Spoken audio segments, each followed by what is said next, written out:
Oman প্রবাসীদের জন্য বড় ধরনের দুঃসংবাদ রয়েছে বন্ধুরা। ওমানে নতুন করে প্রবাসীদের জন্য আরও 52টি পেশা নিষিদ্ধ ঘোষণা করেছে ওমানের শ্রম মন্ত্রণালয়। ইতিমধ্যে এই বিষয়টিকে নিয়ে ওমানের একাধিক গণমাধ্যমে কয়েকবার নিউজ প্রকাশিত করা হয়েছে, যেখানে বলা হয়েছে ওমানে প্রায় 20 দিনের ব্যবধানে পৃথক বিজ্ঞপ্তির মাধ্যমে সর্বমোট 52টি পেশায় প্রবাসীদের নিয়োগ নিষিদ্ধ করা হয়েছে।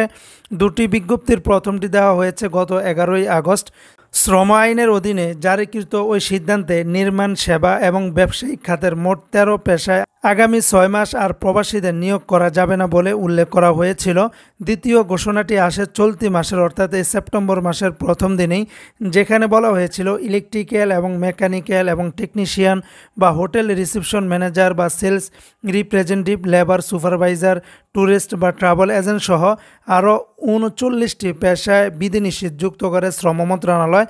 এছাড়াও নির্মাণ কর্মী, ক্লিনার বা লোডার বা আনলোডার, পুরুষ বা মহিলাদের পোশাকের দর্জি, ইলেকট্রিশিয়ান, ওয়েটার, পেইন্টার এবং শেফ বা নাপিতের কাজেও আপাতত নতুন করে কেবল ওমানিদেরই নিয়োগ করা যাবে। এভাবে ধীরে ধীরে ওমানাইজেশন পলিসি আরও জোরদার করেছে ওমান সরকার। এতে করে প্রবাসীদের কপাল পুড়লেও অবস্থা বদলাচ্ছে ওমানিদের। শ্রম মন্ত্রণালয় জানিয়েছে, কেবল চলতি বছরের জুন পর্যন্ত সরকারি বেসরকারি মিলিয়ে 14,074 জন ওমানিকে নতুন করে চাকরিতে নিয়োগ দেওয়া হয়েছে। প্রবাসীদের নিয়োগে সাম্প্রতিক এমন সিদ্ধান্ত নিয়ে বাংলাদেশিদেরও উৎকণ্ঠা বাড়ছে। তবে আগেও এরকম সিদ্ধান্ত নেওয়া হয়েছে জানিয়ে ব্যাপারটিকে মোটেও উদ্বেগজনক মনে করছেন না বয়োজ্যেষ্ঠ শ্রমিকরা।